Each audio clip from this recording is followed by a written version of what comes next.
నమస్తే, నేను Priya. Welcome to today 9 news. గిరిజనుల సాగు చేసుకుంటున్న పోడు భూములకు పట్టాలు మంజూరు చేసి గిరిజనులు అభివృద్ధికి సహకరించాలి అని సిపిఐ జాతీయ కార్యదర్శి వర్గ సభ్యురాలు అక్కినేని వనజ అన్నారు. సిపిఐ డివిజన్ కార్యదర్శి దారయ్య పేదలకు ఇళ్ల స్థలాలు, పోడు భూములు పట్టాలు ఇవ్వాలి అని కోరుతూ బుట్టాయిగూడెం స్థానిక సిపిఐ కార్యాలయం నుండి తహసీల్దార్ కార్యాలయం వరకు శనివారం ర్యాలీ నిర్వహించారు.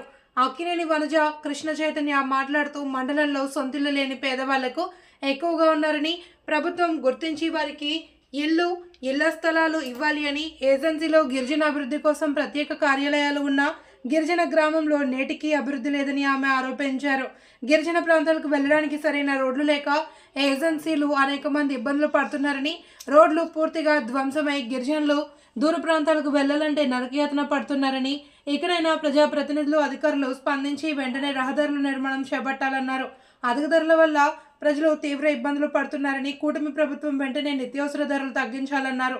ఎన్డీఏ ప్రభుత్వం దళిత గిరిజనులకు ఇస్తానన్న 200 యూనిట్లు ఉచిత కరెంట్ సక్రమంగా ఇవ్వకుండా ఇప్పుడే కరెంట్ ఛార్జీలు పెంచి ప్రజలను ఇబ్బందులకు గురిచేయడం దారుణమన్నారు. అనంతరం బుట్టాయిగూడెం తహసీల్దార్ చలపతిరావుకి మండలంలోని సమస్యలపై చర్చించి వినతి పత్రం అందించారు. ఈ కార్యక్రమంలో సిపిఐ నాయకులు, కార్యకర్తలు పాల్గొన్నారు.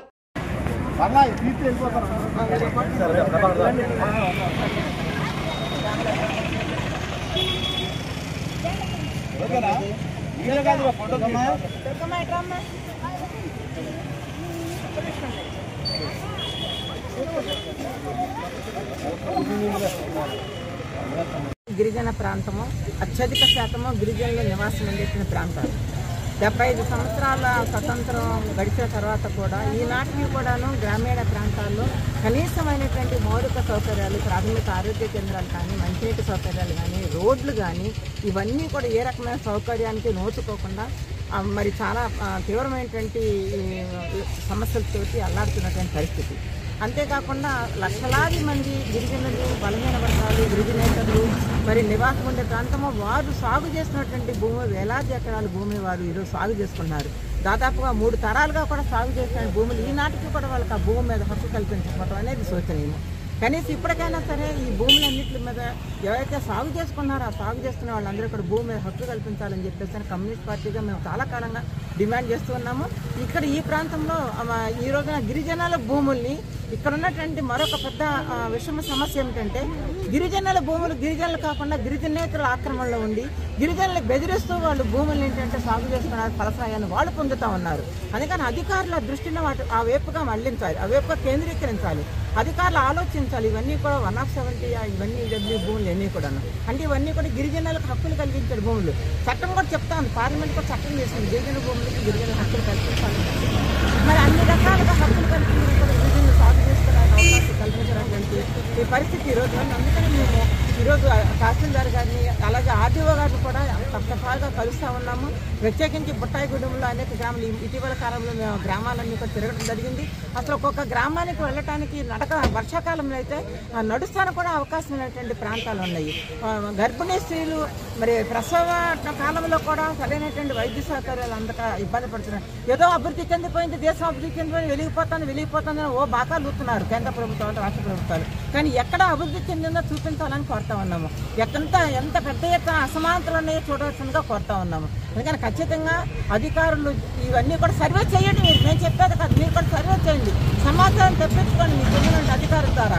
కాబట్టి సమాచారం తెప్పించుకొని మేము ఏవైతే డిమాండ్ చేస్తున్నామో వాస్తవమైన పరిస్థితులను గమనించి తదనుగుణంగా ఈ రోజున సమస్యలు పరిష్కారం చేయాలని చెప్పేసి మేము ఈ రోజున ఎంఆర్ఓ గారికి మెమరాండాలన్నీ సమర్పించడానికి వచ్చాము. వారు కనుక తగు చర్యలు తీసుకుపోతే భవిష్యత్తు చాలా పెద్ద ఎత్తున ఉద్యమానికి మేము స్వీకారం చేస్తాం. మన్నావ్ కృష్ణ చైతన్య, భారత కమ్యూనిస్ట్ పార్టీ సిపిఐ ఏలూరు జిల్లా కార్యదర్శి.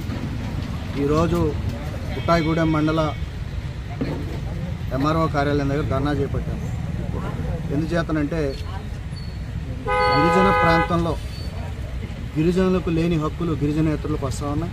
అట్లానే ఈ ప్రాంతంలో సంవత్సరాల తరబడి 30-40 ఏళ్ల నుంచి సాగులో ఉన్న భూములు గిరిజనులకు హక్కులు కల్పించడంలో అధికారులు తాత్సర్యం చేస్తూ ఉన్నారు. అట్లానే అనేక గ్రామాలకు మౌలిక సదుపాయాల విషయంలో కూడా ఇబ్బందికరమైన పరిస్థితి. లోపల గ్రామీణ ప్రాంతాల్లో గ్రామాల్లోకి పోవాలంటే మండలం నుంచి ఈ గ్రామాల్లో పోయే దారులు కూడా ధ్వంసమైన పూర్తిగా వాటిని పునర్నిర్మాణం చేయాలి. అట్లాగే విద్య, వైద్యం, విషయాలకు వచ్చేటప్పటికి వైద్య సౌకర్యాలు కల్పించడంలో కానీ విద్య విషయంలో కానీ గిరిజనులకి దూరంగానే ఉంటా ఉన్నారు ఇంకా.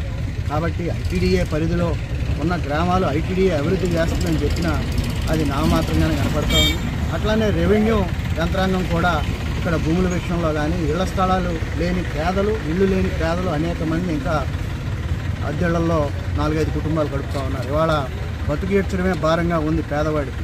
అటువంటి పరిస్థితుల్లో సొంతిల్లు లేకపోతే అద్దెలు కట్టుకుని ఈ అధిక ధరల భారం, అలాగే అద్దె, కరెంటు ఛార్జీలు ఇవన్నీ మరింత భారంగా మారుతామని మోయలేని భారంగా పేదవాడు. కాబట్టి తక్షణమే ప్రభుత్వాలు వీటిని తగ్గించాలి. ఇళ్ల స్థలాలు కేటాయించి ఇంటి నిర్మాణానికి 5 లక్షలు ఇవ్వాలని చెప్పి డిమాండ్ చేస్తాను.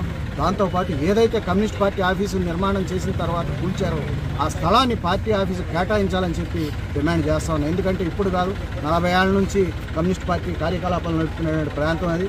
ఆ ఆఫీస్గా ఏర్పడింది వాళ్ళ, దాన్ని కూల్చడం అనేది సరైన చర్య కాదు. దాన్ని తక్షణమే పార్టీకి అప్పగించాలని నిర్మాణం చేసుకోవడానికి ఆఫీస్ కోరుతాను. అలాగే ప్రజా సమస్యల పరిష్కారం కోసం ఈనాడు ఈ ఉద్యమాన్ని చేపట్టింది.